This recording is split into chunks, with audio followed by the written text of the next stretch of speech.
E dando uma olhada no resultado do terceiro trimestre de 2022 da Sanepar, nós temos aqui uma receita que aumentou 8,4%, um belo de um salto, enquanto o pessoal deu um declínio terrível aqui, né, de 21,9% de aumento em relação ao ano passado, apagando parte dos ganhos que ela havia tido aqui em relação a 2020, né, nessa parte de custos. Na justificativa da empresa, a gente vê que realmente tivemos aqui o reajuste salarial aqui de 10,8%, de saúde de 10,5%, que não seria aí mais ou menos normal. Porém, nós tivemos outros pontos aqui que a gente pode chamar de quase não recorrente, né? A maioria aqui, como verbas trabalhistas e benefícios referentes ao acordo de trabalho.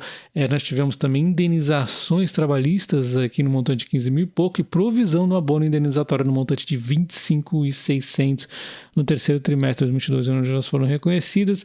Então, isso tudo fez se elevar muito acima dos 10,5% aqui, levando a 21,9%. Então, assim, não é o fim do mundo, mas aconteceu e está aqui o aumento. A gente vê os materiais aumentando 44,2%. A gente vai ver isso aqui desacelerando em breve, tá? O que acontece é a inflação pegou bastante aqui, foi um dos pontos. Então, a gente dá uma olhada aqui, ó. O acréscimo de 44,3% foi principalmente aqui por conta do material, que representa 67,3% do total com gastos do trimestre. Então foi meio aí que sazonal da forma que ela utilizou aqui os materiais, né? E também tem a questão da inflação, tá? Que pegou aí na questão dos materiais da Sanepar. A gente está vendo a inflação pesada e principalmente aqui nos produtos que a Sanepar acaba utilizando, tá com uma inflação bem alta, tá? Então vamos ter calma que isso aqui vai se tranquilizar, como a gente já vê a tranquilização aqui na questão da energia elétrica, né? Começando a desacelerar, uma queda de 19,5%, finalmente aconteceu aqui nessa queda de 143 mil para 115. Então, isso aqui é só ter paciência, né? Serviços de terceiros, a gente viu aumentando 10,6%, em linha aí, né, com o normal. Abrindo um pouquinho mais a questão dos custos, já que ela foi a grande dor de cabeça, nós temos então o pessoal prejudicando, materiais aqui prejudicando, nós temos aqui energia positivo, né? E nós temos aqui serviços aqui de terceiros neutro, enquanto nós temos outros pontos bastante negativos, como a provisão para contingências e perdas na realização de créditos. Isso aqui está muito vinculado à questão econômica que nós estamos vivendo, né? Que é o momento aí de inadimplências, de pessoal com dificuldade aí financeira. Então, isso também não dá para dizer que é passageiro no trimestre que vem, nem mesmo no outro seguinte, mas em algum momento vai passar. Só que é uma crise que estamos vivendo, então também isso aqui afeta o momento aqui da empresa. É como o próprio CEO da empresa diz, a Sanepar não é uma ilha, é um setor de saneamento super perene, mas não é uma ilha, então vai ter que lidar um pouquinho com isso, mas em breve as coisas voltam ao normal. No momento que a gente está vivendo, eu não vejo a empresa sofrendo tanto assim, né? Afinal, o lucro até aumentou aí 3%. Então a gente vê aqui os custos, tudo justificado por esses itens aqui conceituados por mim. A gente vê o resultado líquido, então, aumentando 2,8%, enquanto o EBITDA acaba caindo 3,2%.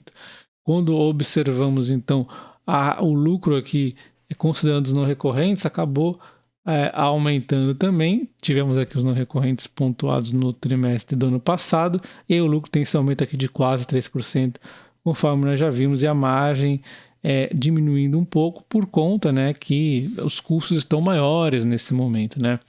Mas isso aqui tende a ir normalizando aí com o tempo. Então a gente vê o resultado financeiro da empresa está ok, né? O resultado aqui foi até melhor, né, de menos 93 para menos 56, enquanto as despesas piorou, mas a receita também deu uma bela de uma aumentada, né? Então a gente vê o resultado financeiro aqui ok, né?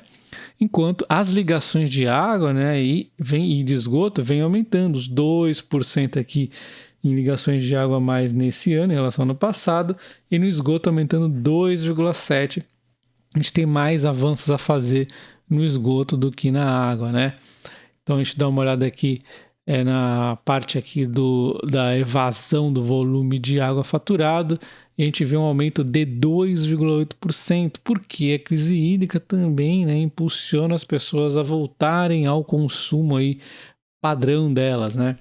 Então, conforme vai aí se distanciando mais o consumo, ou a crise hídrica, mais o pessoal vai consumindo mais, então aumenta 2,8% aí. Quanto à evolução aqui do esgoto, foi 4,2%, tá?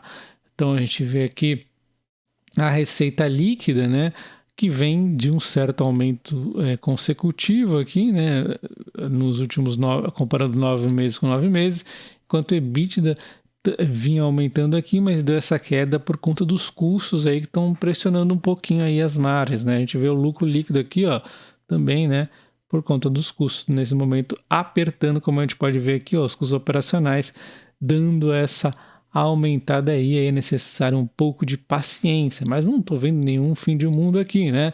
O desempenho financeiro, a gente vê que a empresa continua gerando caixa em conversão de EBITDA de forma eficiente, a gente vê melhorias em relação a isso, e a dívida aumentou um pouco, porque a empresa vem investindo bastante, nós já vamos ver, inclusive, em relação à crise hídrica e tudo mais, chega aqui a 1,7, mas está super tranquilo, né? A gente nem viu problemas aí no resultado financeiro da empresa, né? Está bem tranquilo aí nessa questão.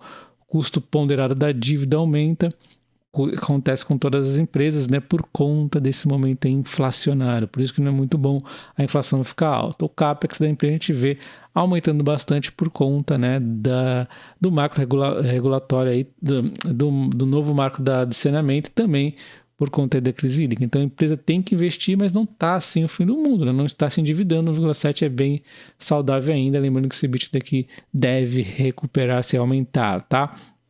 Quando a gente observa aqui a evolução das perdas por ligação, realmente vinha indo muito bem e deu esta aumentada por conta da volta do cenário hídrico a cerca da normalidade, né? Então volta a patamares normais. Esse é o caso daquele que eu já expliquei, que são aquelas microfissuras que quando a pressão de água está um pouco mais suavizada, elas nem aparecem muito. E aí, quando a pressão aumenta, aí, né, mais o pessoal usando a água, essas microfissuras aparecem um pouco mais e aí tem mais vazamento, mas a empresa está contratou uma empresa especializada para fazer da melhor forma possível estudos para resolver muito disso aqui, né? Mas precisa do tempo aí para realmente ver como vai ser essa atuação aí, como é que vai ser os resultados, tá?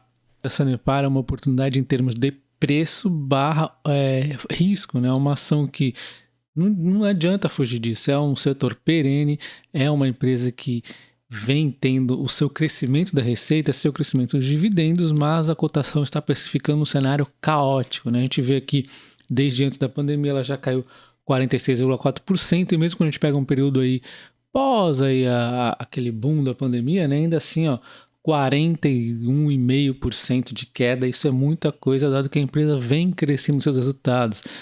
E é sabido que o principal ponto que o mercado pega no pé da Sanepar é a questão do regulatório, né, na ciclo tarifário aqui, principalmente aqui no que diz respeito à revisão tarifária periódica. Eu já expliquei detalhes em vídeo anterior para você entender exatamente como funciona, mas eu vou resumir o resumo do resumo hoje, falando que a revisão tarifária ela acontece a cada 4 anos, né, e nós temos no meio do tempo aqui também os reajustes anuais que vai repor a inflação, mas o importante é a revisão tarifária periódica, que é ela que vai ver toda a base de ativos da empresa, e dentro da base de ativos tem os novos investimentos da empresa que ela vem fazendo, e a prévia que a Agepar havia enviado estava toda aí cagada, vamos assim dizer, né? Então faltavam os investimentos que a Sanepar tinha feito dado um determinado período, e aí começa toda essa discussão aqui em torno da Sanepar e o medo do mercado, tá?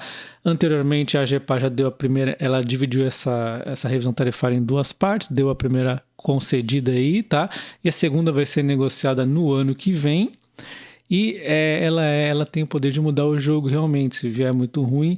Mas nós vimos a prévia aqui que a Sanepar enviou. A Sanepar ela enviou a prévia aqui para a Agepar aqui aprovar, né? Lógico que precisa da aprovação da Agepar ainda, mas essa prévia já nos deu um bom olhar, tá? Porque eu até comparei aqui com a XP, o que a XP havia traçado lá no passado, e de 1 a 4 ali, cenários que ela tinha traçado como o quarto mais positivo, nós chegamos ali num cenário bem próximo do 3, então foi mais positivo do que negativo. O cenário 1, que era o pior aí, estava muito ruim, ficou longe desse cenário aí, então a gente dá para entender que foi meio que positivo isso aqui, né? Se for comparar com o que o mercado está precificando, parece ser extremamente positivo, se a Agepar realmente confirmar isso aqui. Essa era a minha visão. No primeiro momento o mercado parece não ter ligado tanto, mas na sequência as cotações começaram a reagir, né? Pode ter sido também por conta disso, a Sanepar foi até questionada aí pela CVM sobre as negociações mudando muito as cotações. Possivelmente esse humor foi puxado também por conta dessa prévia aí, tá? Vamos lembrar também de outros pontos positivos na Sanepar, como a crise hídrica. Os reservatórios atingiram agora o marco de 100%. Eles chegaram a 100%. É o fim da crise hídrica para sempre? Não necessariamente, mas a crise hídrica é algo sério e a empresa vem trabalhando muito para que realmente não aconteça uma nova crise hídrica como essa. A gente vê, inclusive, ela fazendo aqui benfeitorias, né, que não é só na questão da crise hídrica, como também para o meio ambiente, né, vamos dizer assim. Então, tem aqui a reserva hídrica do Iguaçu, que além de ter várias benfeitorias, vai ter aqui incrementar cerca de 150 litros água por segundo a captação da estação do tratamento Iguaçu. Nós temos a barragem de Umiringuava, que segue aí também avançando e vai trazer aqui um ponto muito positivo. De vez em quando tem atraso exatamente pela chuva que acontece muito lá. E quando ela tiver em execução, vai dar um belo aí de um fôlego extra para possível aí futuras crises hídricas. Então a gente talvez estejamos passando por um momento onde não veremos crise hídrica tão fácil assim no futuro da Sanepar, né?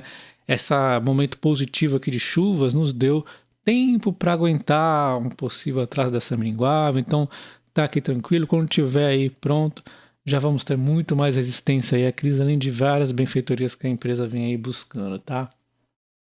Por fim, algo que traz um pouco de dor de cabeça é a questão dos contratos, né? Mas, assim, a Sanepar ela tem contratos muito longos. Se nós lembrarmos aqui, vencimento após 2033 é 79% do EBITDA da empresa. Então, é significativo, são 256 contratos. E entre 2023 e 2033, nós temos 17%. E nós temos esses aqui, né? 20 contratos que estão aí em negociação para ver como é que vão andar, porque tem um monte de questão do marco regulatório que não está tão bem definida ainda para resolver essa questão dos contratos, que representam 4% da receita. Em algum momento nós vamos ter novidades. E nós temos a questão de Maringá, que representa 5,3% do contrato da Sanepar e teria ainda 18 anos aqui de concessão.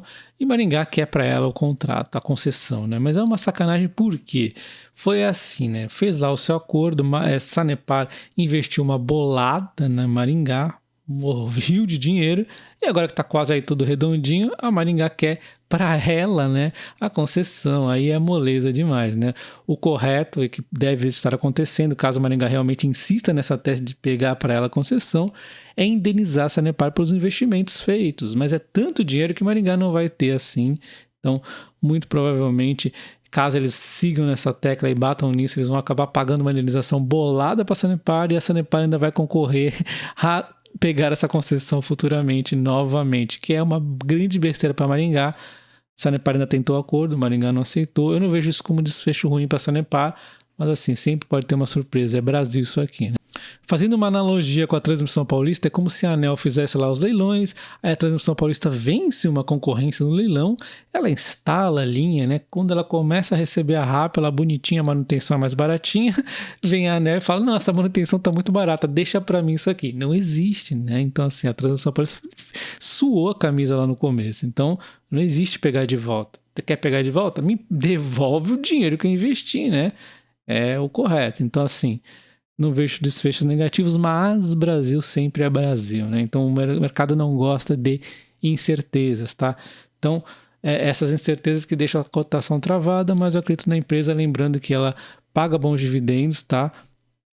Lembrando que a Sanepar é um raro case da bolsa de crescimento de dividendos, mesmo com a crise hídrica, o dividendo caiu, mas não caiu tanto e deve em breve voltar aí a patamares recordes. Então, case de crescimento de dividendo, que hoje está pagando quase 6% com essa alta recente e tende a crescer aí ao longo dos anos. E quando ela voltar ao payout padrão dela, esse dividendo vai passar de 10%, crescimento de dividendos de 10%, então assim, fantástico. Só se ela manter esse 6% já está excelente.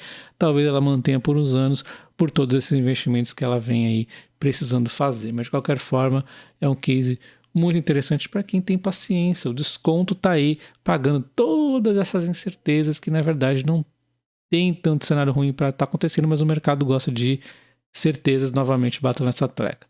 Então deixa aí o comentário se vocês têm a Sanepar, se vocês pretendem comprar a Sanepar, se vocês estão infelizes ou felizes aí, tranquilos com a Sanepar. Lembre-se que, como eu sempre digo, meus maiores aí tristezas nesses últimos tempos aqui de bolsa recente é ações que eu tô comprando bem na baratinho ali e de repente elas disparam, deixando a gente aí não podendo comprar mais, né? Então assim, vai de cada um aí, tá? Eu não me incomodo que ela ficou a cotação baixa, desde que seus lucros vão aí aumentando aí aos pouquinhos, tá? Um abraço, até o próximo vídeo. Valeu!